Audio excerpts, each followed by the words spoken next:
Bienvenidas y bienvenidos a esta nueva exploración en detalle. Hoy nos metemos con una pregunta que, bueno, parece simple, pero las respuestas son complejas.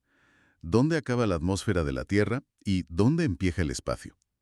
Vamos a analizar a fondo eso que llamamos la línea de Kármán. Tenemos fuentes que, la verdad, analizan el concepto a fondo. Es la definición más usada del borde del espacio, pero bueno, ya veremos que ni todos están de acuerdo ni está libre de polémica. Lleva años siendo un debate. El objetivo hoy, entender bien qué es la línea de Kármán, por qué hizo falta ponerla, qué importancia tiene, sobre todo en lo legal y lo técnico, y por qué narices se sigue discutiendo dónde está exactamente. ¿Es una línea clara o es más bien una zona un poco difusa? Vamos a ello. Es que es una cuestión fascinante, de verdad. Toca la física del vuelo, sí, pero también el derecho internacional y hasta cómo definimos nosotros mismos eso de estar en el espacio.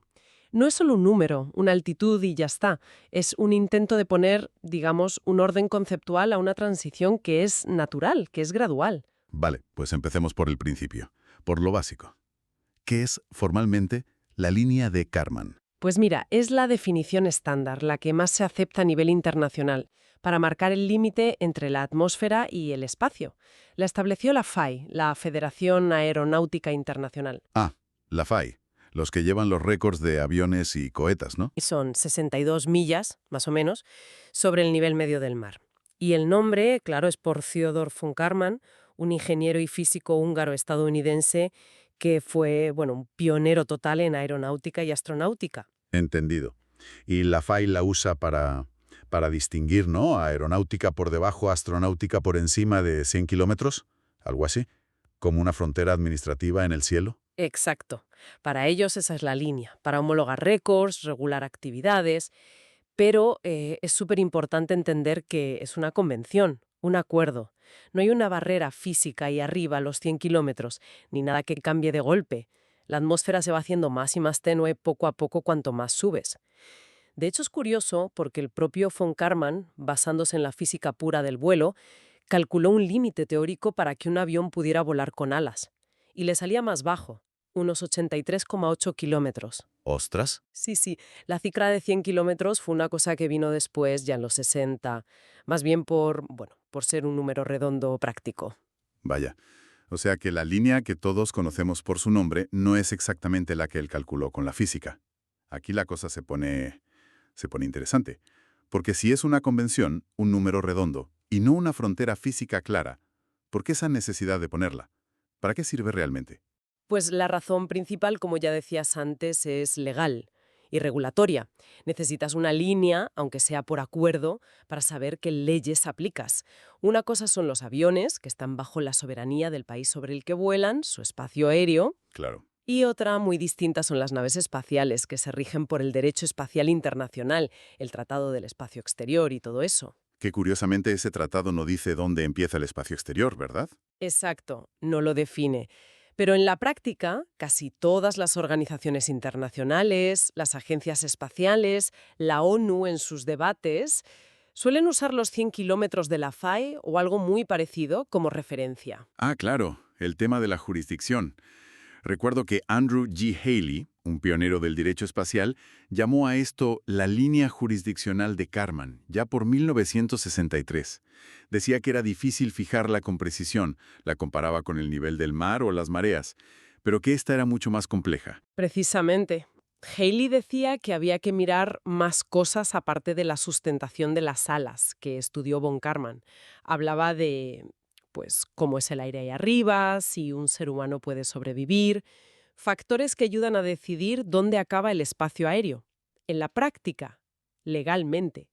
El propio von Kármán, aunque él iba a la física, ya intuyó que esa transición, ese punto donde la aerodinámica ya no manda y empieza a mandar la inercia, la fuerza de Kepler, como él la llamaba, La que mantiene las órbitas. eso es, pues que esa transición podría ser una buena frontera jurisdiccional.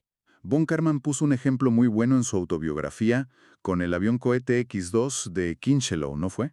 Sí, el vuelo de 1956. 38 kilómetros y pico, a más de 3.000 por hora, las alas soportaban casi todo el peso, el 98%.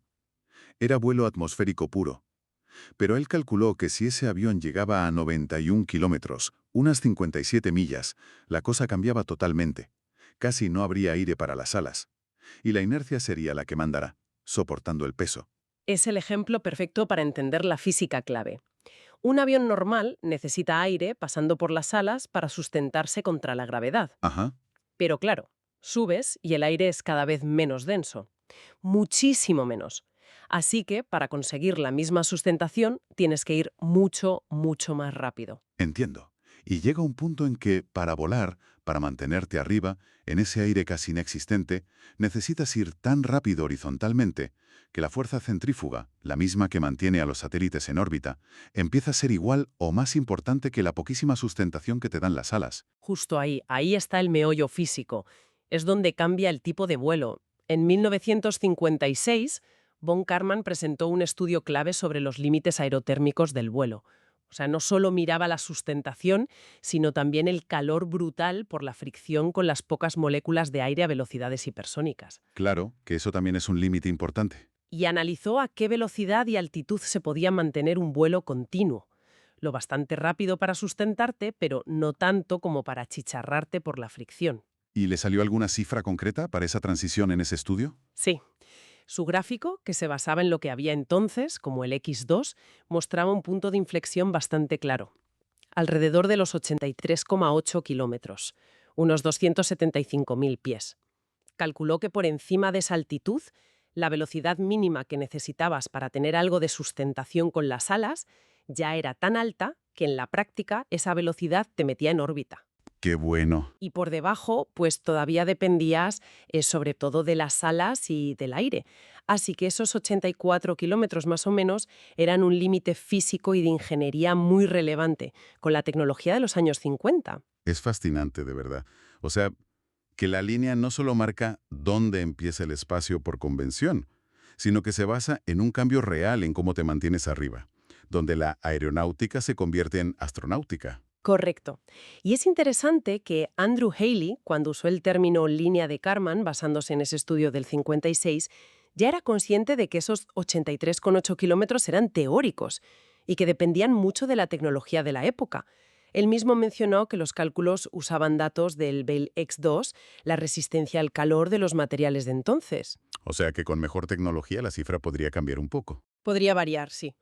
Haley también miró otras cosas técnicas que apuntaban a altitudes parecidas. Por ejemplo, que sobre los 90 kilómetros es donde empiezas a encontrar bastante oxígeno atómico libre, que es un cambio químico importante en la atmósfera superior. Vale, pero todo esto nos lleva de cabeza al debate de hoy, porque tenemos esa cifra original de los 50, basada en la física, sobre los 84 kilómetros. Ajá. Y luego la Convención Internacional de la FAI, fijada en 100 kilómetros desde los 60. Y las fuentes dicen, claro, que hay alternativas a los 100 kilómetros que se usan hoy, sobre todo en Estados Unidos. Efectivamente. Aquí es donde la cosa se lía y hay diferencias prácticas. Hay una divergencia clara. Por ejemplo, muy importante, las Fuerzas Armadas de Estados Unidos, para dar las alas de astronauta a sus pilotos, consideran astronauta quien ha volado por encima de 50 millas, millas terrestres, estatutarias. ¿Y eso cuánto es en kilómetros? Unos 80,5 kilómetros.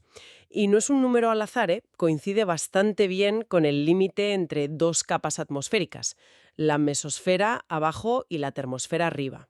¿Y la NASA? La agencia civil.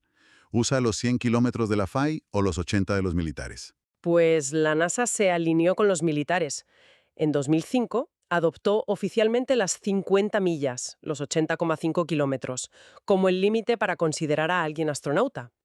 Antes usaban los 100 kilómetros de la FAI, pero cambiaron para ser coherentes internamente.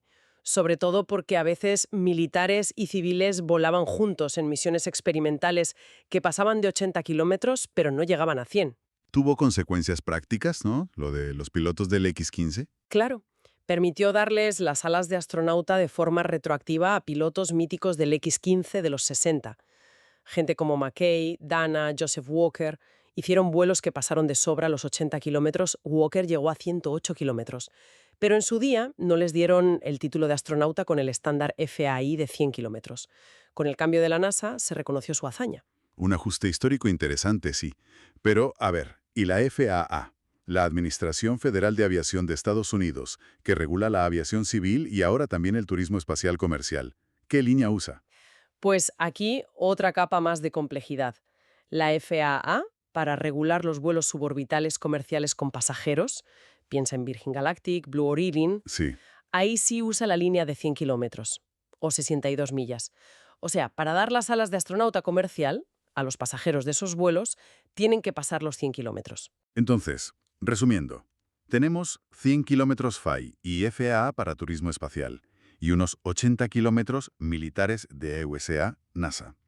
Con esta diferencia, hay argumentos científicos recientes que apoyen más una cifra que otra, sobre todo los 80 kilómetros. Sí, sí que los hay. Y han cogido fuerza últimamente. Sobre todo unos trabajos de 2018 de Jonathan McDowell, que es un astrofísico de Harvard muy conocido por seguir satélites, y Thomas Gangale. Argumentan de forma muy sólida que los 80 kilómetros son una frontera más real, física y operativamente, que los 100 kilómetros. ¿Y en qué se basan? ¿Qué pruebas dan? Pues en varias cosas. Primero, revisaron a fondo las notas y cálculos originales de von Karman y dicen que su límite físico-teórico estaba de hecho más cerca de los 80 kilómetros que de los 100. Segundo, analizaron muchísimos datos de órbitas de satélites actuales y ven que los satélites en órbita baja pueden pasar varias veces por el perigeo, el punto más bajo, entre 80 y 90 kilómetros. Pierden energía por la fricción, pero aguantan. Vale. Pero si el perigeo baja de 80 kilómetros, la atmósfera es ya tan densa que es casi imposible que den una órbita más sin motor. La fricción los frena y los tira muy rápido. Entendido. Y tercero, miran los meteoros. Entran mucho más rápido que los satélites y normalmente se queman o desintegran entre los 70 y los 100 kilómetros. Eso también sugiere que es ahí, en esa franja, donde la atmósfera empieza a tener efectos físicos fuertes.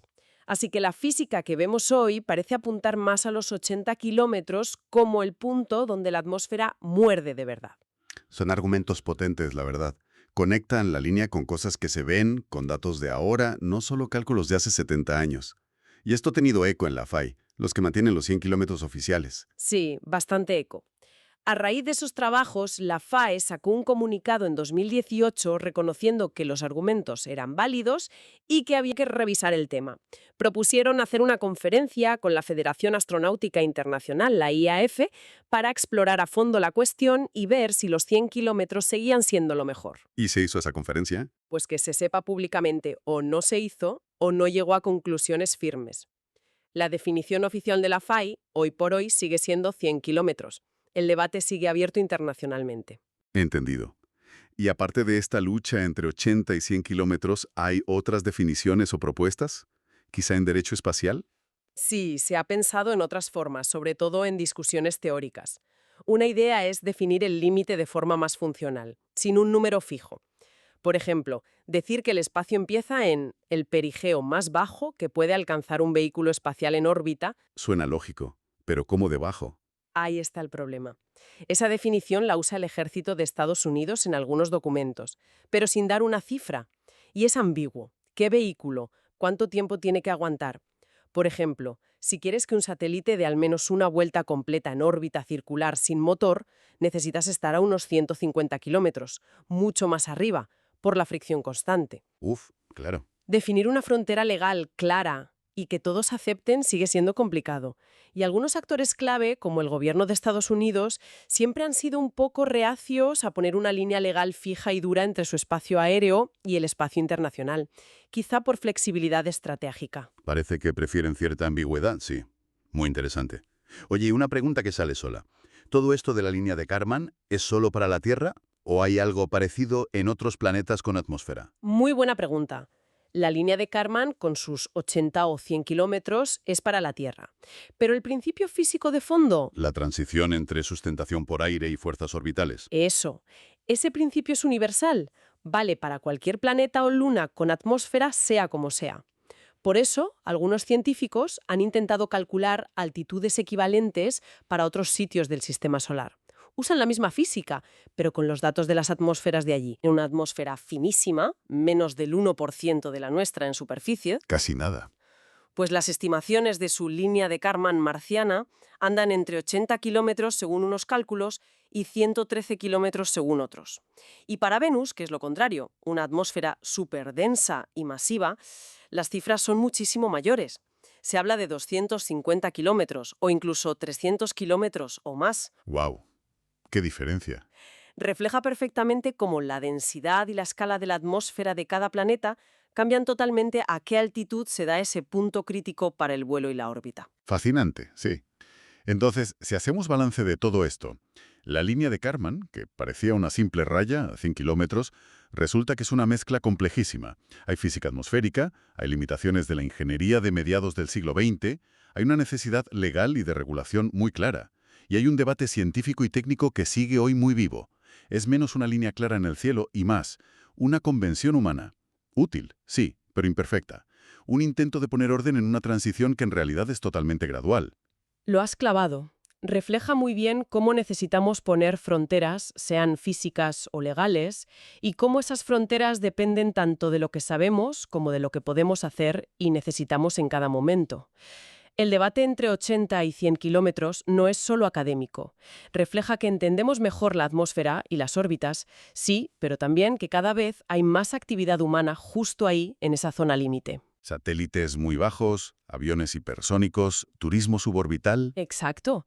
Y toda esa actividad hace que necesitemos una definición clara, funcional y aceptada por todos. Cada vez es más urgente. Es una síntesis perfecta. Y como siempre, nos gusta acabar lanzando una reflexión para quienes nos escuchan. A medida que vemos más vehículos reutilizables, más vuelos espaciales privados que operan justo en esa zona gris, entre el vuelo atmosférico alto y los viajes suborbitales, ¿cómo creéis que debería evolucionar la definición práctica de dónde acaba el espacio aéreo de un país y empieza el espacio libre internacional?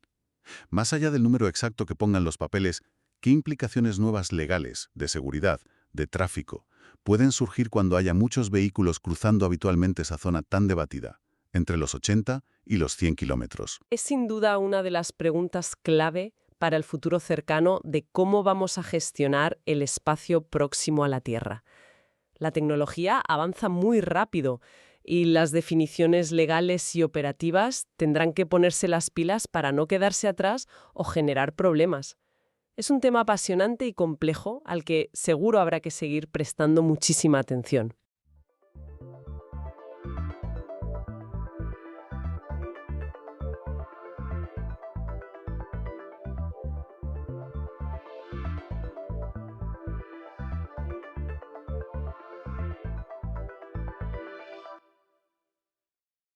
Muy buenas. Hoy nos metemos de lleno en un tema complejo, delicado, el suicidio. Hola.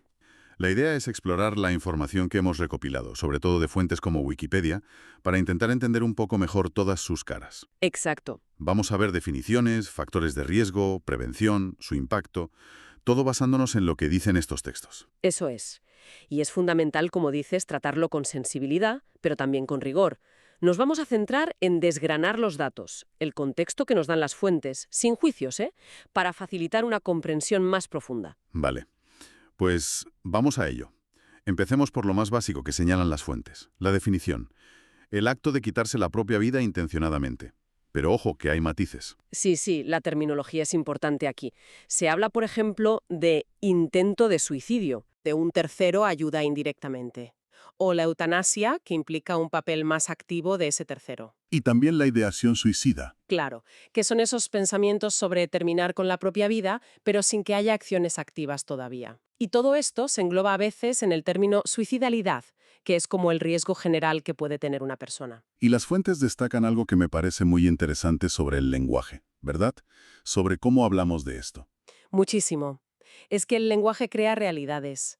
Hay un movimiento muy claro que se ve en guías de estilo como la de la APA o de Guardian para evitar expresiones como cometer suicidio. Claro, porque suena a delito, ¿no? O a pecado históricamente. Exacto. Tiene esas connotaciones criminales o morales que estigmatizan muchísimo. Por eso se prefieren fórmulas como morir por suicidio o quitarse la vida. Es un esfuerzo consciente por desestigmatizar el tema, por poder hablarlo de forma más neutra y compasiva. Totalmente de acuerdo. Es un cambio necesario. Vale, pues pasemos a uno de los puntos clave, Los factores de riesgo. Las fuentes dejan clarísimo que esto no es de una sola causa. Es una red, muy compleja. Uf, sí. Olvidémonos de una explicación simple. La información apunta a una interacción constante, un cóctel, digamos, de factores muy diversos. ¿Cómo cuáles? ¿Qué destaca la información que tenemos? Pues mira, por un lado están los factores socioeconómicos, psicológicos, psiquiátricos. La genética también parece influir, experiencias de trauma. Es multifactorial. Empecemos por los trastornos mentales, que las fuentes mencionan mucho. Sí, es uno de los factores más consistentemente señalados. Los textos indican que están presentes en un porcentaje altísimo de los casos, que varía según los estudios, pero puede ir desde un 27% hasta más del 90%. Tela marinera. ¿Y qué trastornos son los más relevantes según esto?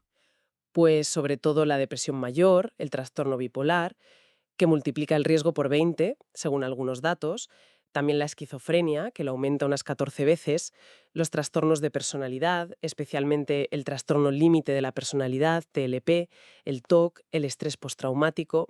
Y hay un dato en las fuentes que me ha dejado pensando. El 80% de las personas que murieron por suicidio habían visto un médico en el año anterior y un 45% en el mes anterior. Es un dato brutal, sí. Plantea preguntas muy serias sobre la detección, sobre si se están perdiendo oportunidades de intervención en el sistema sanitario. ¿Se pregunta lo suficiente? ¿Se sabe cómo preguntar? Claro. Y otro factor predictor potentísimo que las fuentes recalcan una y otra vez son los intentos previos. Sin duda, es quizás uno de los más fuertes. La información dice que entre un 25% y un 40% de quienes mueren por suicidio ya lo habían intentado antes. El riesgo se dispara entonces. Muchísimo. Cientos de veces mayor que en la población general, o al menos unas 25 veces más, según diferentes estimaciones. Y el periodo de máximo riesgo es justo después del intento, sobre todo en el primer año o los 2 primeros años. Pero, y esto es súper importante y también lo recogen las fuentes, la gran mayoría de los que sobreviven a un intento, Exacto, alrededor del 90% no morirán por suicidio más adelante. Sobrevivir a un intento no te condena a volver a intentarlo hasta conseguirlo. Hay esperanza y recuperación posible. es un matiz fundamental para no caer en el fatalismo. Vale, más allá de la salud mental y los intentos previos, ¿qué otros factores psicosociales resaltan los textos? Pues muchísimos. La desesperanza, esa sensación terrible de que no hay salida, de que nada va a mejorar. La anedonia, que es esa incapacidad para sentir placer, para disfrutar de las cosas. La ansiedad, la agitación. Sí, también. El aislamiento social es clave, la falta de una red de apoyo sólida, sentirse solo. Factores socioeconómicos como la pobreza, el desempleo, el no tener hogar, la discriminación por cualquier motivo. El estrés vital reciente también lo mencionan. Una pérdida importante, quedarse sin trabajo. Claro, eventos que te descolocan. Y algo que aparece sobre todo en personas mayores. Esa percepción, a veces errónea pero muy dolorosa, de ser una carga para los demás. Incluso el no estar casado se menciona como factor de riesgo. Y el abuso de sustancias. Las fuentes lo colocan muy arriba en la lista. Sí, como el segundo factor más común después de los trastornos del ánimo. Y ojo, que no es solo el abuso crónico, la adicción. También la intoxicación aguda, el consumo puntual en un momento de crisis. ¿Qué sustancias se asocian más? El alcohol está presente en un porcentaje muy alto de casos, entre el 15% y el 60%, según los estudios. Las benzodiazepinas también aumentan el riesgo. La cocaína y las metanfetamidas tienen una correlación alta, y parece que el riesgo es incluso mayor durante la abstinencia de cocaína. Incluso los inhalantes o el tabaco se relacionan. ¿Y el cannabis? Curiosamente, la información sugiere que el cannabis por sí solo no parece aumentar el riesgo de forma independiente, aunque a menudo se consume junto con otras sustancias o en personas con otros factores de riesgo. Entiendo. Y a menudo, como decías, estos factores no van solos. Claro, es muy frecuente la comorbilidad, ¿no? Tener un trastorno mental y además un problema de abuso de sustancias. Es una combinación, bueno, especialmente peligrosa. Al final, lo que vemos al conectar los puntos es eso. No suelen ser factores aislados, sino que se entrelazan, se potencian unos a otros. Las fuentes mencionan también las condiciones médicas crónicas. Sí, el dolor crónico, por ejemplo. Una lesión cerebral traumática. El cáncer, que duplica el riesgo. El síndrome de fatiga crónica. La insuficiencia renal. El VIH. El lupus. Incluso problemas de sueño. Sí, el insomnio crónico, la apnea del sueño. A veces son factores de riesgo por sí mismos, independientes incluso de la depresión que puedan causar. ¿Hay poblaciones específicas que también mencionan con mayor riesgo? Correcto. Personas con autismo, por ejemplo, los intentos son 3 veces más probables y es la causa principal de muerte temprana en personas con autismo sin discapacidad intelectual asociada. También los veteranos de guerra, con tasas más altas por estrés postraumático y problemas de salud física. Y luego hay otros factores. El trauma infantil, el abuso sexual. Sí, el trauma temprano, sobre todo. Se estima que el abuso sexual infantil podría explicar cerca del 20% del riesgo global de suicidio. Las experiencias adversas en la infancia en general, el acoso escolar o laboral, la ludopatía, ojo, que entre un 12 y un 24% de las personas con ludopatía intentan suicidarse. Y la genética, que mencionaste antes. Sí, hay estudios de gemelos y familias que sugieren una heredabilidad del comportamiento suicida de entre el 38 y el 55%. Aunque, claro, es difícil separar cuánto es genético del comportamiento en sí y cuánto es de los trastornos mentales asociados, que también tienen carga genética. Hablan incluso de factores ambientales. Sí, la contaminación del aire, el clima, factores comunitarios como un aumento en las tasas de homicidio local, que parece correlacionarse con un aumento del suicidio al año siguiente. Es curioso. Incluso se ha vinculado una infección por un parásito, el Toxoplasma gondii. Madre mía. Es que es abrumador la cantidad de cosas que pueden influir. Totalmente. Y la epigenética juega un papel, ¿sabes? Cómo el ambiente, las experiencias vitales pueden modificar la expresión de ciertos genes, activando o desactivando predisposiciones. También es difícil distinguir qué factores aumentan la ideación, los pensamientos, y cuáles llevan al intento, a la acción. Ahí parecen influir cosas como una alta tolerancia al dolor o un menor miedo a la muerte. Incluso mencionan una explicación evolutiva. Sí, la hipótesis de la aptitud inclusiva, que sugiere que en ciertos contextos ancestrales muy extremos, la autoeliminación podría haber beneficiado la supervivencia de los parientes cercanos, dejando más recursos para ellos. Pero es una hipótesis muy controvertida y con muchas críticas. Claro, no explica la complejidad del fenómeno actual. Entender todos estos factores es un primer paso. Pero, ¿qué se puede hacer? Hablemos de prevención. Porque un dato que me heló la sangre al leerlo en las fuentes es que el 60% de quienes tienen ideación suicida no buscan ayuda. Es un dato terrible, sí, y pone el foco en la importancia de las estrategias de prevención. Hay varias líneas de actuación que las fuentes señalan como efectivas o prometedoras. Una de las que tiene más evidencia sólida es la restricción de medios letales. ¿Qué significa eso exactamente? Ponerlo difícil, ¿no? Exacto. Limitar el acceso fácil e inmediato a los métodos que se usan con más frecuencia. Por ejemplo, si las armas de fuego son un método común en un lugar, pues medidas para guardarlas bajo llave, dificultar su compra impulsiva, controlar la venta de pesticidas muy tóxicos en zonas agrícolas, reducir el tamaño de los envases de analgésicos de venta libre, instalar barreras físicas en puentes altos o en andenes de metro. La idea es ganar tiempo, ¿no? Romper la impulsividad. Justo. Muchas veces la crisis suicida es intensa, pero relativamente breve. Si en ese momento crítico la persona no tiene un método letal a mano, si tiene que buscarlo, planificarlo, da un margen. Un margen para que el impulso pase, para que pueda pedir ayuda, para que alguien intervenga. Es una medida muy pragmática y que ha demostrado reducir tasas. Tiene todo sentido. ¿Y el tratamiento de los problemas de fondo? ¿Salud mental? ¿Abuso de sustancias?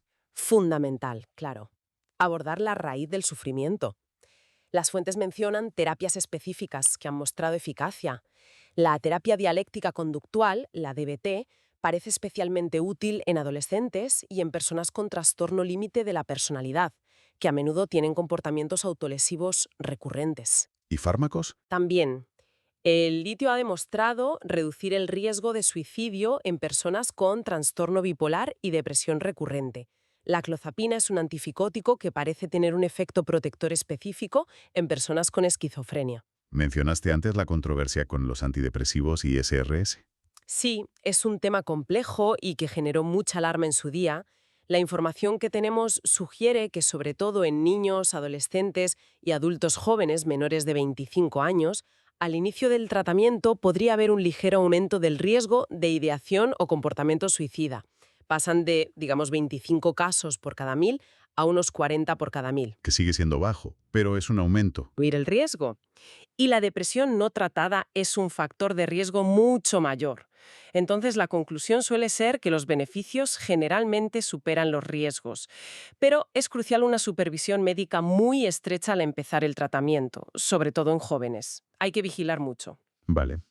Más allá de lo individual de la terapia y los fármacos, ¿hay intervenciones a nivel social o económico que funcionen? Sí, las fuentes apuntan a que mejorar las condiciones socioeconómicas tiene un impacto. Reducir la pobreza, programas de apoyo al empleo, ayudas económicas en momentos de crisis, pueden aliviar la desesperanza asociada a estas situaciones y también fomentar la conexión social. Combatir el aislamiento. Exacto.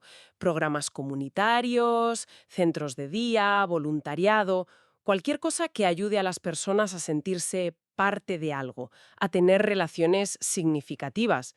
Esto es especialmente importante, según los datos, para hombres mayores, que a menudo sufren mucho aislamiento tras la jubilación o la viudedad. Hablamos antes de los intentos previos como un gran factor de riesgo. ¿Qué se puede hacer específicamente después de un intento? ¿Hay seguimiento? Debería haberlo siempre, y es un punto crítico. Una estrategia que las fuentes destacan por tener evidencia sólida y que a mí me parece preciosa es el modelo Caring Letters. Cartas de cuidado. Suena bien. ¿En qué consiste? Pues básicamente en enviar cartas periódicas, pueden ser postales incluso, a la persona después de que ha sido dada de alta del hospital tras un intento. Son cartas breves, escritas en un tono cercano, personalizadas, pero que no exigen nada a cambio. Simplemente muestran que alguien se acuerda, que se preocupa, que está ahí. Qué cosa más sencilla y potente, ¿no? Increíblemente potente. Un estudio pionero de Jerome Motto en los años 70 y otros posteriores demostraron que este contacto regular y no demandante reducía significativamente las muertes por suicidio en los años siguientes, en comparación con el grupo que no recibía las cartas. A veces, los gestos más humanos son los más efectivos. Me lo creo. Has mencionado antes de pasada las líneas de ayuda telefónica, los teléfonos de la esperanza. ¿Qué dice la información sobre su efectividad real? Aquí la cosa es más complicada. Las fuentes indican que la evidencia sólida sobre su impacto en la reducción de las tasas generales de suicidio es limitada. Vaya. Ojo, esto no significa que no sean útiles, sin duda. Ayudan a muchísimas personas en momentos de crisis aguda, ofrecen un desahogo, una escucha, información. Pero demostrar con estudios rigurosos que reducen el número total de suicidios a nivel poblacional es difícil. Hay muchos factores en juego. Entiendo. ¿Y el cribado? ¿Hacer tests a toda la población para detectar riesgo? El cribado universal en la población general tampoco tiene mucha evidencia de ser efectivo, según los textos, y consume muchos recursos.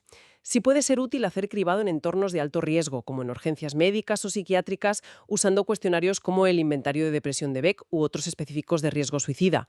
Pero incluso ahí hay debates sobre cómo seguir después si alguien da positivo. Vale. Hay un acrónimo que mencionan las fuentes. IS-PathWorm. ¿Para qué sirve? Sí, es una regla mnemotécnica que usan algunos profesionales en Estados Unidos para recordar señales de alerta. Ideation, ideación; substance abuse, abuso de sustancias; purposelessness, falta de propósito; anger, ira; trapped, sentirse atrapado; hopelessness, desesperanza; withdrawal, aislamiento; anxiety, ansiedad; recklessness, comportamiento temerario; y mood changes, cambios de humor. Ayuda a estructurar la evaluación del riesgo inminente. Interesante. Y otro punto clave en la prevención es el papel de los medios de comunicación. Lo mencionaste antes. Informar de forma sensacionalista sobre un suicidio, dar detalles morbosos del método, presentarlo como una salida inevitable o incluso romántica, puede provocar un efecto contagio, el famoso efecto Werther. Aumentan los suicidios con métodos similares poco después. Pero también pueden ayudar. Claro. Si informan de manera responsable, evitando el sensacionalismo, centrando la noticia en la prevención, en los recursos de ayuda disponibles, dando teléfonos, contando historias de personas que han superado una crisis, pueden tener el efecto contrario, el efecto papageno. Pueden mostrar que hay alternativas, que se puede salir de ahí. Educar a los periodistas es clave, pero las fuentes reconocen que es difícil mantener ese compromiso y esa sensibilidad a largo plazo en las redacciones. Y mencionan también cosas como la dieta o el sueño. Sí, como posibles factores que influyen en la depresión, que es un factor de riesgo mayor. Se habla de déficits de vitamina B, de los beneficios de una dieta saludable, frutas, verduras, pescado azul, y de evitar carbohidratos refinados. Pero bueno, esto ya entra más en el terreno de la prevención general de problemas de salud mental. Para hacernos una idea global de la magnitud del problema, ¿qué cifras nos dan las fuentes? ¿Cómo de frecuente es?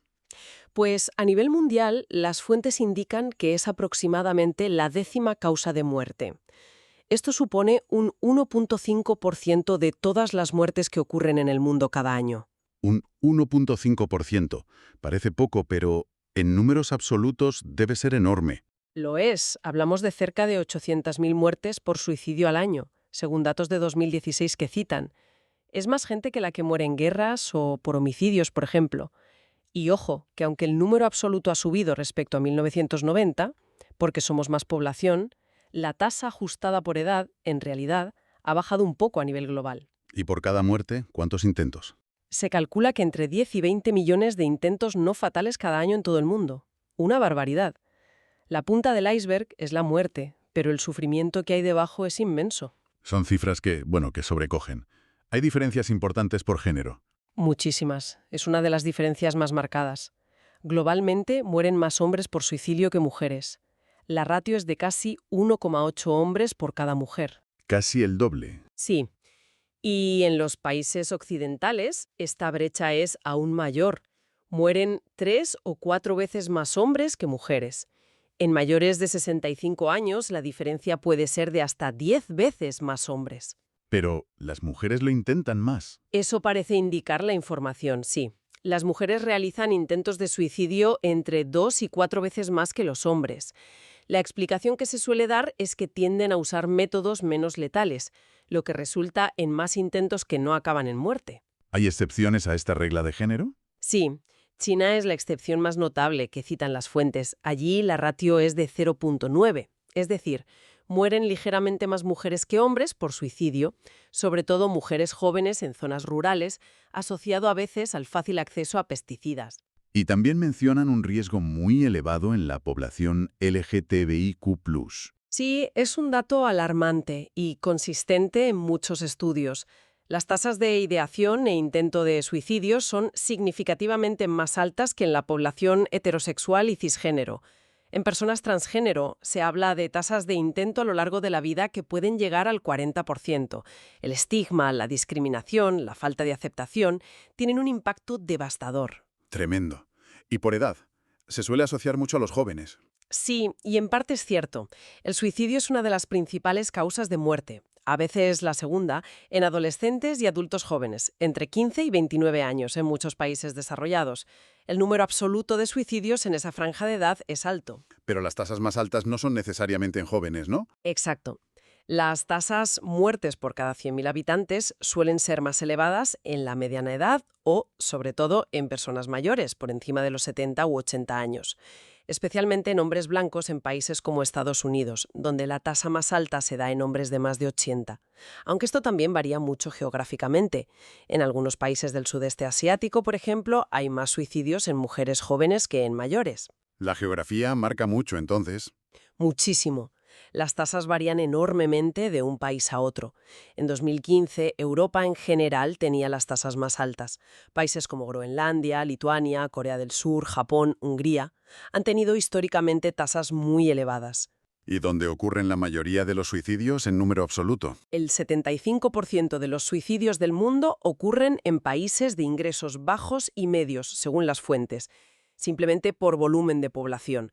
China e India, por ser los países más poblados, acumulan el mayor número absoluto de muertes. ¿Y en Estados Unidos, que se menciona a menudo? Las tasas en Estados Unidos han estado aumentando en los últimos años, lamentablemente. En 2022 alcanzaron un récord, con casi 50.000 muertes. Y los métodos también varían geográficamente, has dicho. Sí, es muy llamativo. A nivel mundial, el método más común es el ahorcamiento, 53% en hombres, 39% en mujeres.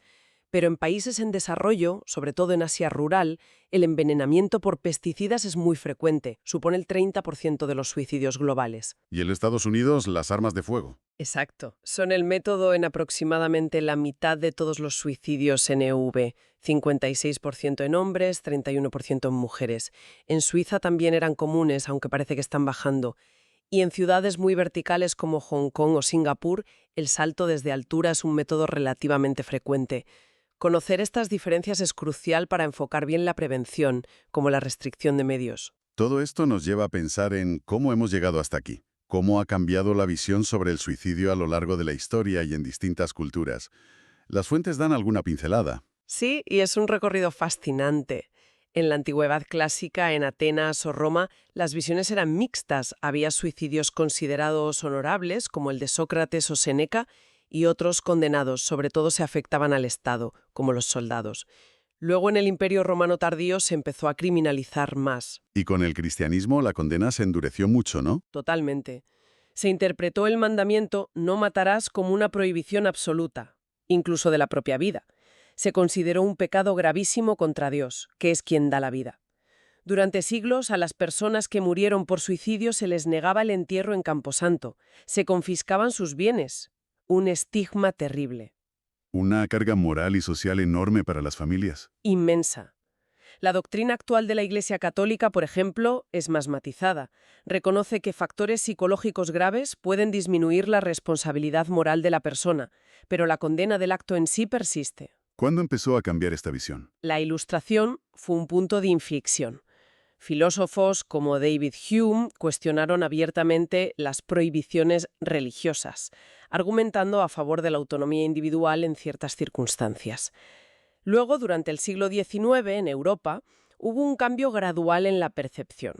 De verlo principalmente como un pecado, se pasó a considerarlo más como una manifestación de locura o enfermedad mental. Y en el siglo XX se despenalizó en muchos sitios. Sí, la mayoría de los países occidentales derogaron las leyes que lo consideraban un crimen.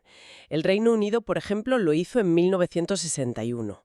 Aunque, como contraste cultural, en Japón, el seppuku o harakiri tuvo históricamente connotaciones muy diferentes, ligados al honor del samurái, aunque hoy día ya no tiene esa aceptación social, claro.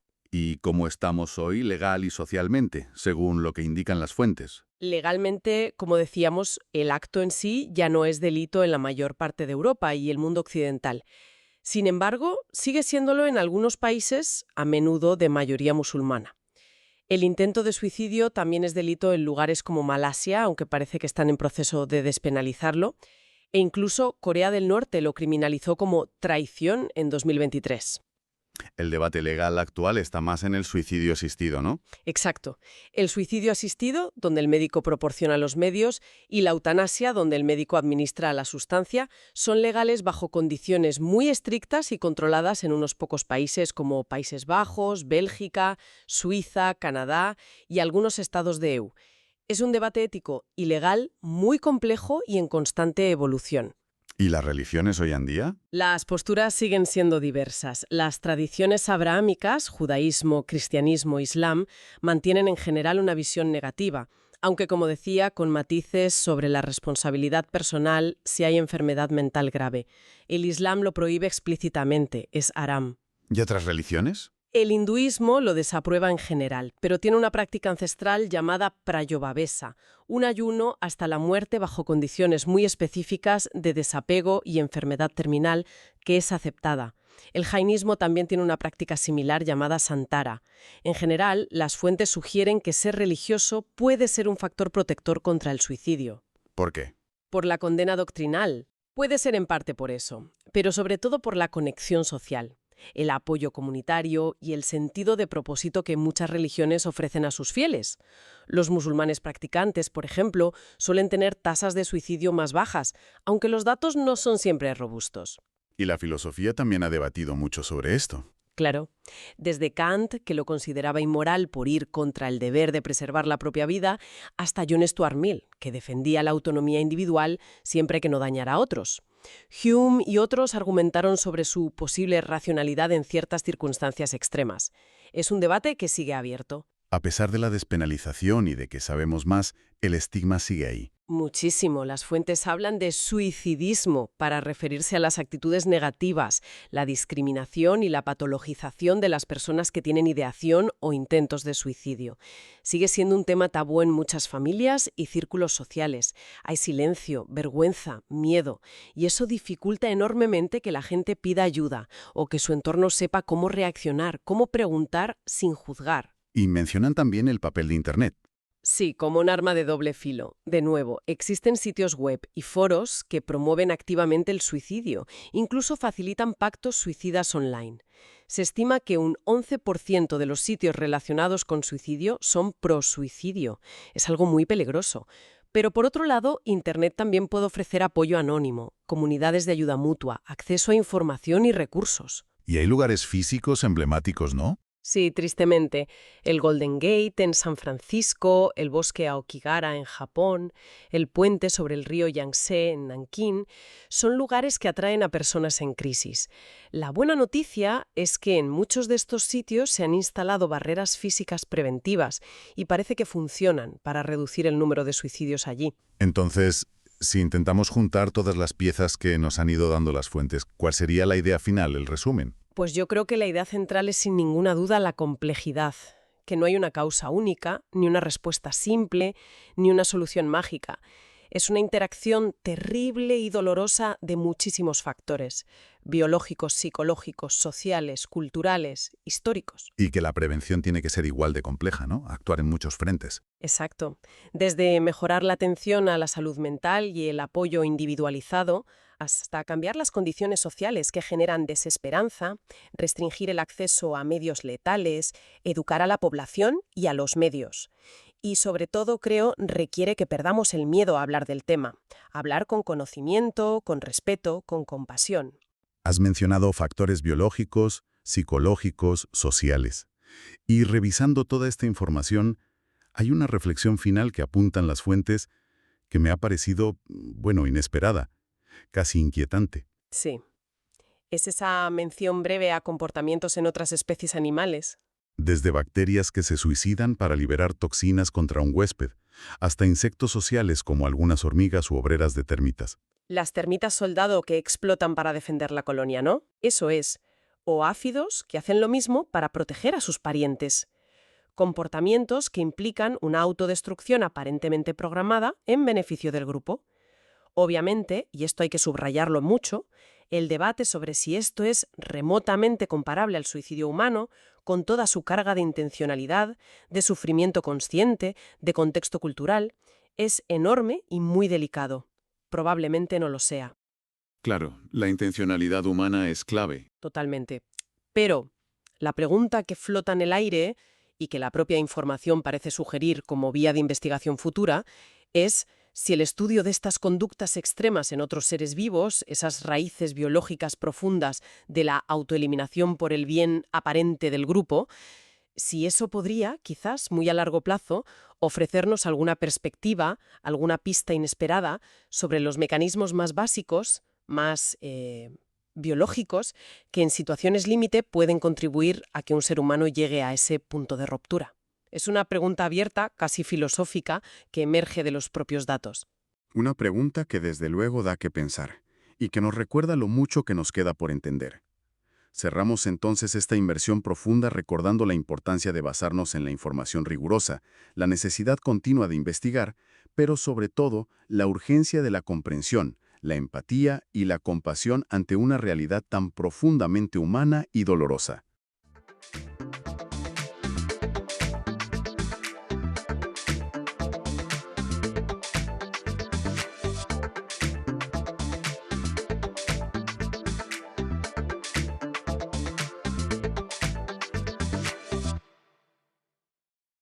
Bienvenidos a esta exploración en profundidad.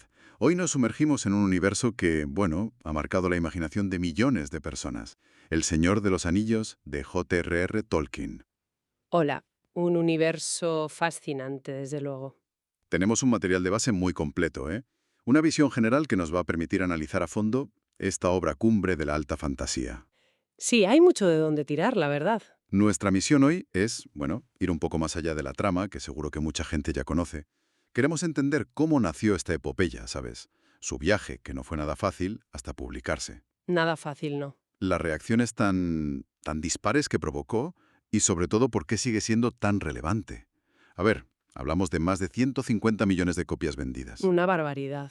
Elegido libro más querido en Reino Unido. Son cifras que te hacen preguntar, ¿cuál es el secreto? ¿Por qué perdura así?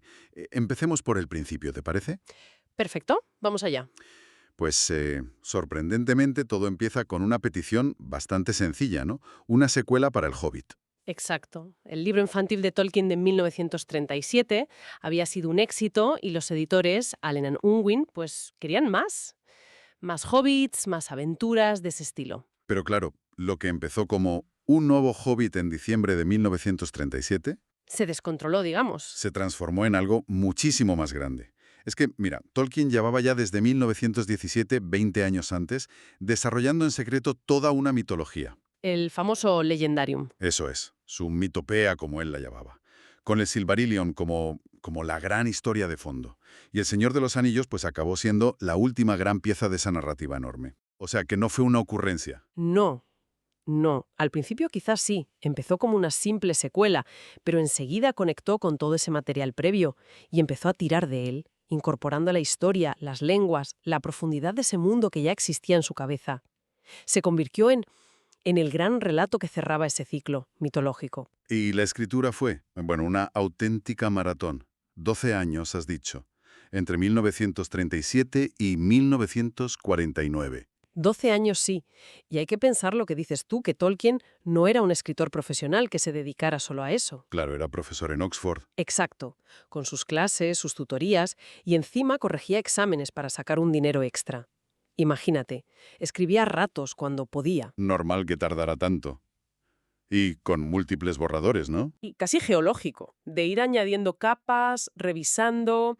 Los manuscritos originales, que se conservan en la Universidad de Marquette, en Estados Unidos, ¿Cuántas páginas has dicho? unas 9.250 páginas. Madre mía. Una auténtica locura. Vamos, es que hubo hasta un parón de casi un año entero en 1943. Se quedó atascado. ¿Y cómo lo retomó? Pues mira, en 1944 volvió a la carga y tuvo un detalle muy personal. Empezó a enviar los capítulos que escribía a su hijo, Christopher. Ah, sí, que estaba en Sudáfrica con la RAF, ¿verdad? Eso es. Era como una forma de mantener el contacto y, bueno, supongo que también de tener un primer lector, alguien que le diera feedback. Qué bueno. Sí. Y aunque digamos que el grueso del texto lo terminó entre 1947 y 1948, las revisiones finales, los mapas, los complejísimos apéndices, eso le llevó hasta 1949. Hablando de complejidad, toda esa riqueza del mundo de las historias, ¿de dónde viene? ¿Cuáles son las influencias clave? Porque no sale de la nada, supongo. No, claro que no. A ver, la base fundamental, la columna vertebral, es su propia profesión. La filología. El estudio de las lenguas. Exacto. El estudio de las lenguas antiguas, sobre todo el inglés antiguo, el nórdico antiguo, y sus literaturas. Piensa en Beowulf, las sagas islandesas como la Volsunga. Para Tolkien, esto no era solo una fuente de inspiración, era la herramienta. La herramienta. Sí, la herramienta con la que construyó la coherencia interna, la profundidad histórica de la Tierra Media. Él creía firmemente que para que un mundo imaginario pareciera real, necesitaba lenguas creíbles. Y las creó el quenya, el sindarin. Exacto. Con gramáticas, con vocabularios.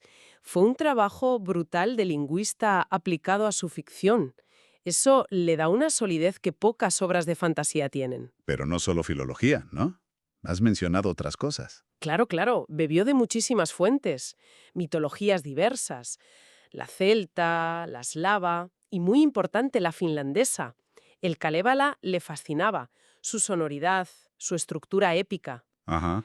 Luego, claro, sus propias vivencias, la campiña inglesa de su infancia, esa zona de Worcestershire, que idealizó un poco en la comarca, ¿no? Sí, se nota. Y el contraste con la industrialización de Birmingham, que él veía como algo amenazante. Eso se reflejó en la oscuridad de sitios como Isengard o Mordor. La máquina contra la naturaleza un poco. Un poco eso, sí. Y luego, por supuesto, la experiencia que le marcó a fuego, la Primera Guerra Mundial. Las trincheras. Sin duda. el horror, la desolación, la pérdida de amigos, la maquinaria de guerra, todo eso está ahí. No como una alegoría directa. Ojo, él odiaba las alegorías simplonas, Sí, siempre insistía en eso. pero sí como una fuente de imágenes, de emociones muy potentes. Mordor, la descripción de los orcos como seres brutalizados, deshumanizados por la guerra y la industria, tiene mucho de eso. Entiendo. Y claro, no podemos olvidar su fe. Era un católico muy devoto. Aunque no es una obra explícitamente religiosa, no. No como Narnia, por ejemplo. Pero su fe impregna toda la obra, de una forma más sutil, pero constante. En los temas, la lucha del bien y el mal, la importancia de la piedad, la esperanza incluso en la oscuridad total, la idea de una providencia que actúa discretamente. Mencionaste las lenguas como clave, pero también está la poesía. Muchísima poesía y canciones dentro de la historia. ¿Qué función cumplen? Son como ventanas. Ventanas a la cultura de cada pueblo, a su historia, a cómo sienten los personajes. Hay canciones de viaje, lamentos por los caídos, himnos de batalla, acertijos, profecías. Aportan textura, ¿no? Muchísima textura y profundidad, cosas que la prosa sola no podría transmitir igual, junto con los mapas, que son importantísimos, y alguna ilustración, como la inscripción del anillo. Todo eso ayuda a construir ese mundo secundario creíble que Tolkien buscaba. Quería que sintieras que ese mundo existía de verdad. Bueno, pues vamos a refrescar un poco la trama central, aunque supongo que la mayoría la conoce. El eje es el anillo único, claro. Claro. Forjado en secreto por el Señor Oscuro, Sauron, para controlar los otros anillos de poder y dominar toda la Tierra Media. Y la historia sigue la misión desesperada, casi imposible, de destruir ese anillo. Llevándolo al único lugar donde se puede destruir, el Monte del Destino, en el corazón de Mordor, el país de Sauron. Exacto. Y los protagonistas inesperados de esa misión son los hobbits, Frodo Bolsón, que hereda el anillo, y sus compañeros, Sam Gamgee, Merry Brandigamo y Pippin Took. Salen de su tranquila comarca, que es como esa Inglaterra rural idealizada, Y se ven envueltos en algo gigantesco. en algo que les supera por completo. El primer volumen, La Comunidad del Anillo, narra eso. La huida de Frodo, la confirmación por parte de Gandalf de qué es ese anillo, la persecución de los jinetes negros. Los Nazgûl, terroríficos. Uf, sí. Y luego, en Rivendell, se forma la Comunidad del Anillo, un grupo que representa a todos los pueblos libres. Hobbits, Gandalf el mago, Aragorn y Boromir por los hombres, Legolas el elfo, Gimli el enano. Una alianza contra Sauron. Eso es. Su misión, llevar el anillo al Monte del Destino. Viajan por Moria, donde Gandalf se enfrenta al Balrog y cae. Un momento impactante. Mucho. Llegan a Lothlórien, el bosque élfico, y al final del volumen, la tentación del anillo rompe la comunidad. Boromir intenta quitárselo a Frodo. Y Frodo decide ir solo a Mordor. Bueno, solo no. Sam, su fiel Sam, se empeña en ir con él. Es un viaje que empieza en grupo y acaba en la soledad de dos hobbits contra un mundo oscuro. Pasa de la inocencia a la carga de la responsabilidad. Luego viene Las dos torres, que tiene como dos líneas argumentales, ¿no? Sí, sigue dos tramas en paralelo. Por un lado, Merry y Pippin, que han sido capturados por los orcos. Consiguen escapar y acaban en el bosque de Fangorn, donde conocen a los Ents. Los árboles pastores. ¡Qué pasada de personajes! Increíbles. Mientras Aragorn, Legolas y Gimli buscan a los hobbits y se reencuentran con Gandalf, que ha vuelto renacido como Gandalf el Blanco, tras vencer al Balrog. Sorpresón. Total. Y juntos ayudan al reino de Rohan a defenderse del ataque de Saruman, el mago traidor, en la batalla del abismo de Helm. Una batalla épica. Y los Ents también entran en acción. ¿Y cómo? Destruyen Isengard, la fortaleza de Saruman. Mientras tanto, la otra trama sigue a Frodo y Sam. El camino a Mordor. Un camino cada vez más duro y peligroso. Capturan a Gollum, que se convierte en su guía, aunque no sabes si fiarte de él. Nunca. Cruzan las ciénagas de los muertos, son capturados brevemente por Faramir, el hermano de Boromir, que a diferencia de él, resiste la tentación del anillo. Un gran personaje, Faramir. Muy noble. Y al final, Gollum les traiciona y les lleva a la guarida de ella, la araña. La araña gigante. ¡Qué miedo! Terrorífico. Frodo es picado, paralizado y capturado por los orcos. Sam lo cree muerto y en un acto de valor increíble, coge el anillo para intentar seguir la misión. Y llegamos a El retorno del rey. El final. La culminación. Por un lado, la guerra total. Gandalf y Pippin llegan a Minas Tirith, la capital de Gondor, para advertir del ataque inminente de Sauron. Se libra la batalla de los campos del Pelennor, la más grande de la guerra, Con la llegada de Aragón y el ejército de los muertos. que cambia las tornas, sí, y momentos cumbre como Éowyn y Merry enfrentándose al rey brujo, el jefe de los Nazgûl. Impresionante, Éowyn. Totalmente. Para darle una oportunidad a Frodo, Aragón lidera un ejército casi suicida hacia la Puerta Negra de Mordor para distraer a Sauron. ¿Una maniobra desesperada? Mientras, en Mordor, Sam rescata a Frodo de los orcos. Consigan llegar arrastrándose casi al Monte del Destino. Pero ahí, Frodo sucumbe. sí, en el último momento reclama el anillo para sí. Parece que todo está perdido. Pero entonces Aparece Gollum. reaparece Gollum. Lucha con Frodo, le arranca el dedo con el anillo de un mordisco y, en su alegría por recuperarlo, tropieza y cae al fuego. ¡Qué final! O sea, el anillo se destruye casi por accidente, por la propia codicia que él mismo genera. Exacto. No es un acto heroico puro de Frodo, sino una mezcla de la obsesión de Gollum y quizás algo más, la providencia. El anillo se destruye, Sauron es derrotado definitivamente. Y después, la calma. Aragón es coronado rey. Se restaura el orden, los hobbits vuelven a casa, a la comarca. Pero la guerra también ha llegado allí. El saneamiento de la comarca. Eso es. Tienen que liderar una pequeña rebelión para liberar su hogar de los esbirros de Saruman. Al final, Saruman muere a manos de su propio sirviente, Grima. Es un final que muestra que la guerra deja cicatrices en todas partes. Y Frodo. Frodo no vuelve a ser el mismo. No, está marcado para siempre por la carga que llevó. Al final, se va con Gandalf, Bilbo y los elfos a las tierras imperecederas, buscando paz. Es un final un poco agridulce. Y además de todo esto, están los apéndices, que no son poca cosa. Para nada. Son casi un libro aparte, llenos de cronologías detalladas, árboles genealógicos, ensayos sobre las lenguas élficas y de los hombres, sobre las culturas. Dan una sensación de profundidad histórica brutal. Vocalmente. Refuerzan esa idea que tenía Tolkien de presentarse no como el inventor, sino casi como el traductor o editor de una historia real y antigua. El ficticio libro rojo de la frontera del oeste, supuestamente escrito por Bilbo, Frodo y Sam. Es increíble el nivel de detalle. Con un mundo y una trama así, los temas que surgen son, bueno, infinitos casi. Muchísimo, sí. Ya hemos tocado algunos al hablar de las influencias. La lucha del bien contra el mal es obvia, claro. El poder y su capacidad de corromper, con el anillo como símbolo máximo. Exacto. El peligro adictivo del poder. Pero también la esperanza, incluso cuando todo parece perdido. El valor del sufrimiento que redime o fortalece. La importancia de la amistad y la lealtad, como la de Sam con Frodo. Y temas relacionados con la filología, ¿no? El lenguaje. Sí, la relación entre las lenguas, su sonoridad y los pueblos y lugares que las hablan. Y esa presencia sutil de la providencia que comentábamos antes. El destino frente al libre albedrío también es un tema recurrente. Pero si tuvieras que destacar uno, ¿cuál diría Tolkien que es el central?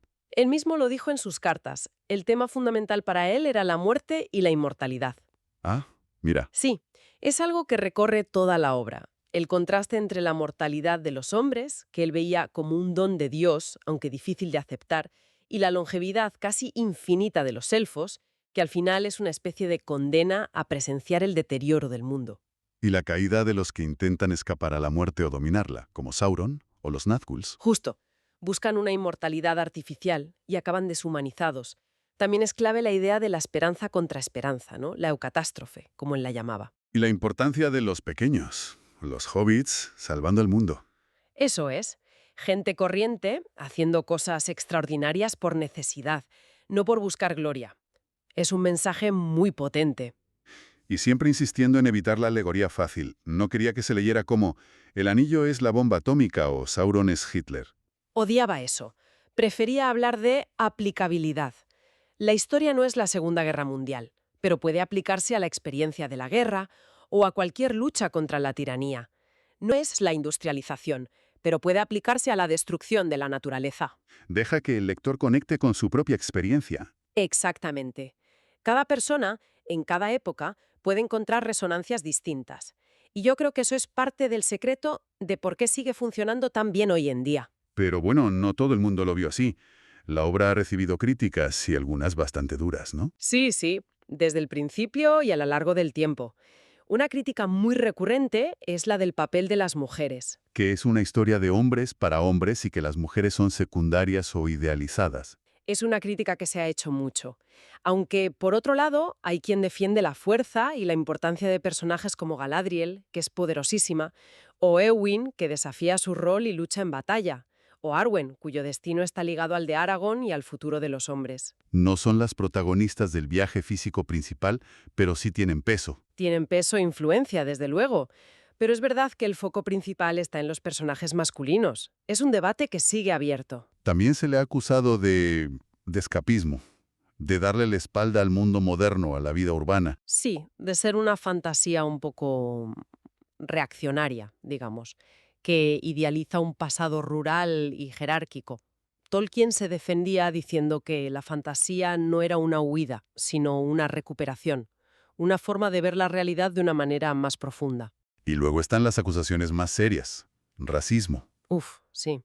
Sobre todo por la descripción de los orcos o de los hombres del este y del sur que sirven a Sauron. Se ha interpretado como que los malos son racialmente inferiores o inherentemente malvados. ¿Y qué hay de eso? Es complicado. Por un lado, las cartas de Tolkien muestran que él era personalmente antirracista y detestaba el nazismo, por ejemplo. Por otro lado, la forma en que describe a algunos pueblos en la Tierra Media, bueno, puede leerse de manera problemática hoy en día. Es un reflejo de su época, quizás. Posiblemente. Es un debate académico importante. ¿Hasta qué punto separar la obra de las intenciones del autor o del contexto en que se escribió? Lo mismo pasa con la religión. Se le criticó por no tener religión explícita. Cuando, como decías, está llena de temas cristianos subyacentes. Exacto. No hay iglesias ni curas, pero la moral, la cosmología, la lucha entre el bien y el mal, todo tiene una base cristiana muy clara para quien conoce la fe de Tolkien. No es explícita como en Narnia, pero está ahí. O sea que ha generado mucho debate en muchos frentes. Muchísimo. Y sobre temas como la sexualidad implícita, la relación entre Frodo y Sam. Hay análisis para todos los gustos. Es una obra que sigue dando que hablar. Fascinante. Oye, ¿y el proceso de publicación? Mencionaste antes que no fue fácil. Hubo lío con los editores, ¿no? Sí, fue una auténtica odisea. El problema principal fue con Allen a Unwin, que eran los que le habían publicado El Hobbit. ¿Qué pasó? Pues que Tolkien se empeñó, pero se empeñó de verdad, en que quería publicar el Silmarillion junto con El Señor de los Anillos. Ah, quería sacar todo el paquete. Todo junto. Él consideraba que eran dos partes de un mismo todo, que El Señor de los Anillos no se entendía del todo sin la historia antigua del Silmarillion. ¿Y los editores? Los editores se echaron las manos a la cabeza. Veían el Silmarillion como un ladrillo. Demasiado denso, demasiado oscuro, lleno de nombres raros. Pensaban que era invendible y que lastraría las ventas del Señor de los Anillos. Así que le dijeron que no. Le dijeron que de publicarlos juntos, nada. Y Tolkien, que era muy terco, Se enfadó y se fue a otra editorial. exacto, en 1950 cogió sus manuscritos y se los llevó a William Collins. Allí, un editor llamado Milton Waldman sí que vio el potencial del conjunto. Pero, Siempre hay un pero. siempre, Collins también tenía dudas. Creían que El Señor de los Anillos necesitaba cortes importantes, que era demasiado largo, y seguían sin ver claro lo de publicar también el Silmarillion. O sea, que tampoco funcionó. No. Pasaron 2 años de negociaciones, de incertidumbre, y al final Tolkien, un poco a regañadientes, volvió a hablar con Allen a Unwin. Volvió al redil. Sí, pero esta vez estaba más dispuesto a ceder con lo del Silmarillion. Y ahí fue donde encontraron la solución. Bueno, la solución práctica. Dividirlo en 3 volúmenes. Exacto, fue una decisión puramente económica. Piensa en el coste de imprimir un libro tan gigantesco en la posguerra, con el papel caro y sin saber si se iba a vender. Claro, era un riesgo enorme. Enorme. Así que decidieron dividirlo en 3 partes para que la inversión fuera más manejable y el precio de cada volumen más asequible.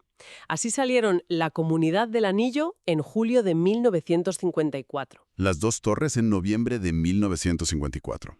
y El Retorno del Rey en octubre de 1955. Este último se retrasó un poco más por la complejidad de preparar los mapas y los apéndices finales. Y los títulos. Comentaste antes que a Tolkien no le convencían mucho. No, no le gustaban especialmente. Sentía que el retorno del rey contaba demasiado del final. Así spoiler, vamos. Un poco sí. Y las dos torres le parecía muy ambiguo. De hecho, él mismo no tenía claro a qué dos torres se refería exactamente. Sugirió varias opciones, Orthanc y Barad-dûr, Minas Tirith y Barad-dûr. ¿Y al final cuáles fueron? Pues una nota del editor al final del primer volumen y luego un dibujo que hizo Tolkien para la portada, acabaron identificándolas como Minas Morgul, la torre de los Nazgûl, y Orthanc, la torre de Saruman. ¿Curioso? Sí, él en realidad prefería los títulos que les había dado a los 6 libros internos que componen la obra. Pero bueno, tuvo que aceptar las sugerencias de los editores por razones comerciales. ¿Y siempre insistiendo en que no era una trilogía? Siempre. Odiaba que la llamaran trilogía. Decía que era una sola novela, concebida como un todo, que se había tenido que dividir por razones prácticas. Él prefería llamarla romance heroico. Hay una historia muy curiosa que pasó en Estados Unidos en los 60 con una edición pirata. Así, la de Ace Books fue en 1965. Resulta que había un vacío legal, un problema con el copyright de la primera edición americana de Houghton Mifflin, y Ace Books, que era una editorial de bolsillo bastante, agresiva. Aprovechó la coyuntura. Exacto. Lanzaron una edición de bolsillo del Señor de los Anillos sin autorización de Tolkien ni de sus editores. Qué fuerte. ¿Y qué hizo Tolkien? Se enfadó muchísimo, claro, lo consideró un robo. Y lo que hizo fue genial. Escribió una carta abierta a sus fans, que ya empezaban a ser bastantes en Estados Unidos, explicando la situación y pidiéndoles que no compraran esa edición pirata.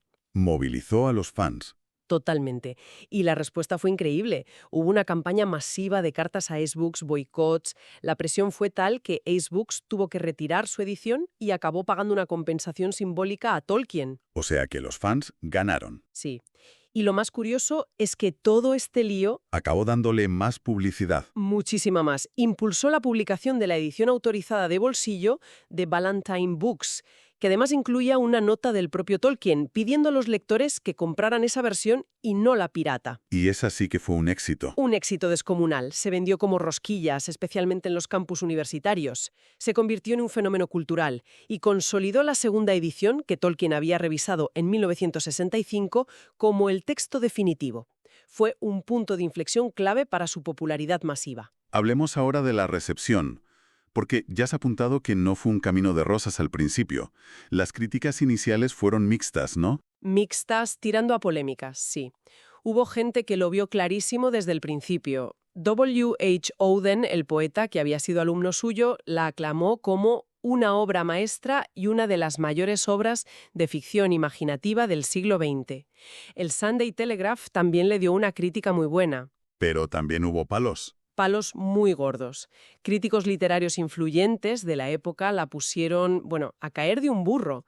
El poeta Edwin Muir dijo que los personajes eran como niños disfrazados, que no tenían ni idea de mujeres y que nunca llegarían a la pubertad. ¡Qué duro! Durísimo. Y el crítico estadounidense Edmund Wilson, una vaca sagrada, la calificó directamente de basura juvenil y se quejó amargamente de la prosa, diciendo que era torpe y aburrida. O sea que división total. Incluso entre sus amigos, ¿no? Los Inklings. Incluso ahí. C.S. Lewis, su gran amigo, la admiraba profundamente. Decía que tenía bellezas que atraviesan como espadas. Pero otro miembro del grupo, Hugo Dyson, se quejaba sonoramente durante las lecturas en voz alta que hacían. Decía, «Oh Dios, ni un elfo más». Ja, qué curioso. ¿Y por qué crees que hubo ese rechazo tan fuerte por parte de cierta crítica literaria, digamos, seria? Pues por varias razones, creo. Se atacaba mucho el estilo. Lo veían anticuado, arcaizante, a veces pedante. Chocaba con el estilo más directo y realista que predominaba en la novela de la época. Y la falta de psicología, decían algunos. Exacto. Comparado con la novela moderna, que se centraba mucho en el análisis psicológico de los personajes, El Señor de los Anillos parecía más plano en ese sentido. Los personajes son más arquetípicos, movidos por grandes fuerzas morales. Se veía como algo infantil o escapista, quizás. Sí, como algo fuera de lugar, que no encajaba en las corrientes literarias importantes del momento. Y esa línea crítica ha seguido. Richard Jenkins, por ejemplo, o autores de fantasía como Michael Moorcock, han criticado también lo que ven como una visión del mundo conservadora, una estructura social muy jerárquica, casi feudal. Pero, Claro, mientras la crítica lo miraba con recelo. El público lector lo abrazó de una manera increíble, sobre todo a partir de las ediciones de bolsillo de los 60. Ahí está la gran paradoja. ¿Y cómo se explica esa conexión tan fuerte con los lectores? Pues yo creo que académicos como Tom Shippey, que curiosamente también es filólogo como Tolkien, han dado en el clavo. Shippey argumenta que muchas críticas no entendían la naturaleza profunda de la obra, ¿En qué sentido? en que la profundidad no está tanto en la psicología individualista moderna, sino en otras cosas, en la resonancia mítica, en la increíble coherencia del mundo creado, en el uso magistral del lenguaje y las lenguas inventadas, en la sutileza con que trata temas universales como la muerte, la esperanza, el poder. O sea, que tenía otro tipo de profundidad que la crítica tradicional no supo ver. O no quiso ver, quizá.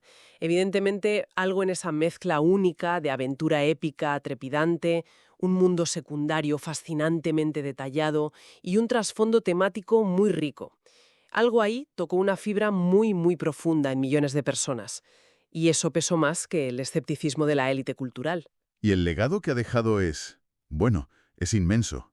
Cambió la fantasía para siempre. Hay incontables libros que beben directamente de Tolkien. Algunos son casi imitaciones. La espada de Shannara, por ejemplo. El caso más famoso, sí.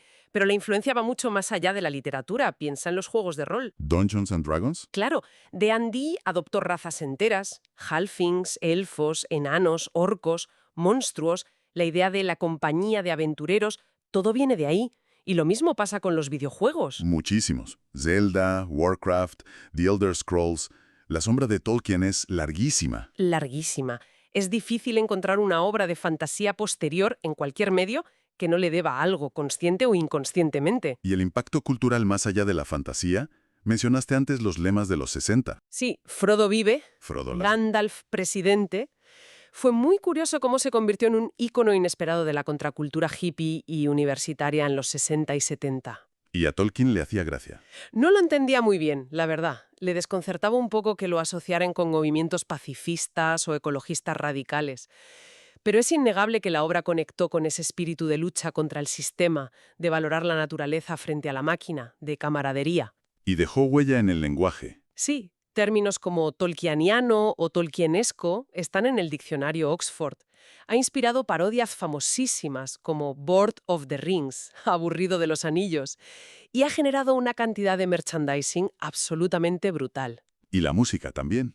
Muchísima música, desde ciclos de canciones que el propio Tolkien aprobó en vida, como el de Donald Swann. Muy curioso eso. Sí, le gustaron bastante. Pasando por el rock progresivo de los 70, como el sueco Bo Hansson, que hizo un álbum conceptual, y por supuesto el rock clásico, Led Zeppelin, ¿no? Led Zeppelin, con referencias súper explícitas en canciones como Rambelón, The Battle of Evermore o Misty Mountain Hop, y de ahí al heavy metal, sobre todo el metal sinfónico o el power metal, donde la influencia es constante. Incluso música clásica, como la Sinfonía número 1, El Señor de los Anillos, de Johann de Meij. O sea que la Tierra Media ha sonado de muchas maneras. De muchísimas. Es una fuente de inspiración musical inagotable. Bueno, y no podemos terminar sin hablar de las adaptaciones, porque también ha habido unas puertas. Sí, la obra ha tentado a muchos creadores en distintos medios. Antes de las películas, que todos conocemos, hubo adaptaciones importantes en la radio. La de la BBC, ¿no? Hubo una muy temprana en 1955. Y luego la más famosa y respetada es la de la BBC, de 1981. Una dramatización muy completa y fiel. Y en cine y televisión, antes de Peter Jackson, ¿qué hubo? Hubo varios intentos. El más conocido es la película de animación de Ralph Bakshi, de 1978. Que se quedó a medias, ¿no? Sí, era muy ambiciosa, pero solo cubrió hasta la mitad de las dos torres, más o menos.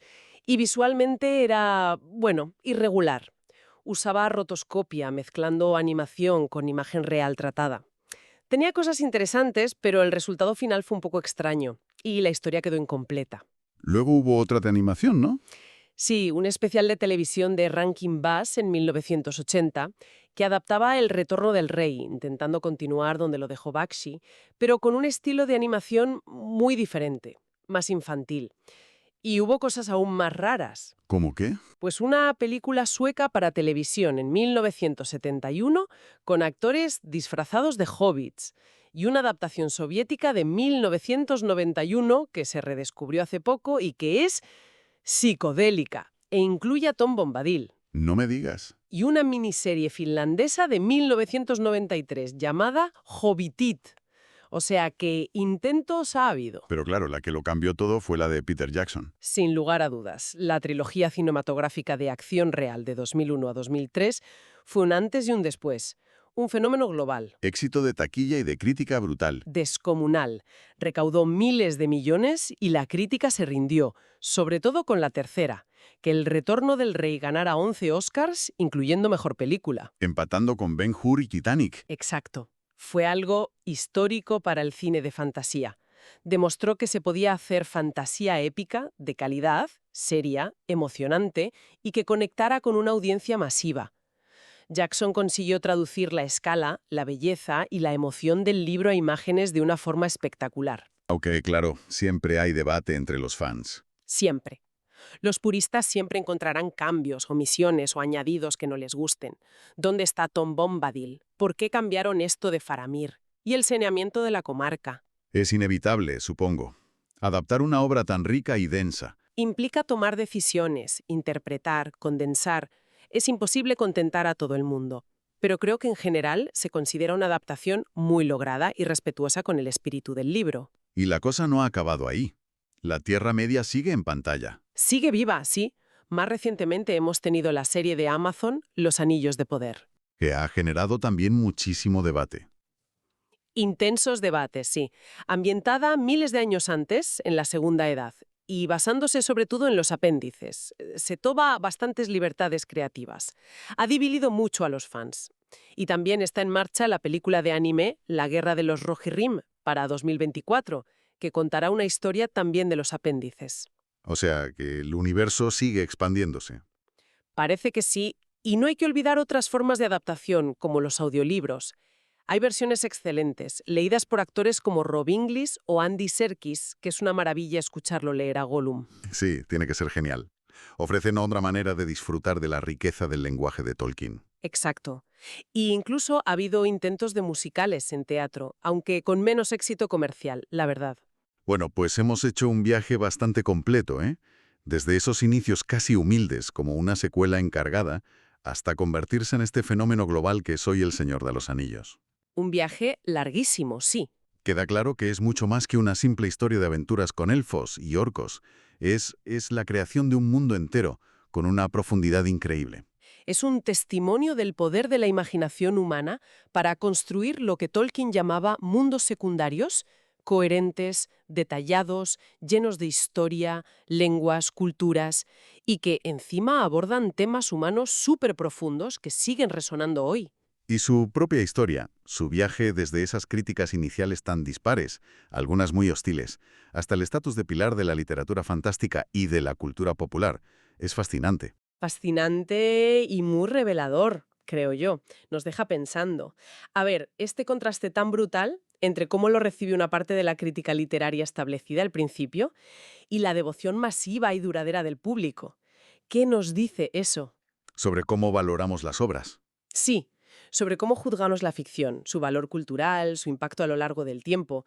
Son los criterios de la crítica académica o literaria de un momento dado siempre los más adecuados para medir el valor real o la perdurabilidad de una historia? ¿O a veces el público lector tiene una intuición más certera sobre lo que realmente importa? Es una buena pregunta. Da para pensar desde luego. Quizás el tiempo es el único juez fiable. Quizás, o quizás simplemente hay diferentes varas de medir y todas pueden ser válidas en su contexto. Pero la historia del Señor de los Anillos nos invita a reflexionar sobre ello. Pues con esa reflexión nos quedamos, una invitación a seguir explorando no solo la obra de Tolkien, sino también cómo nos relacionamos con las historias y con la cultura que nos rodea. Ha sido un placer. Igualmente, un placer sumergirnos de nuevo en la Tierra Media.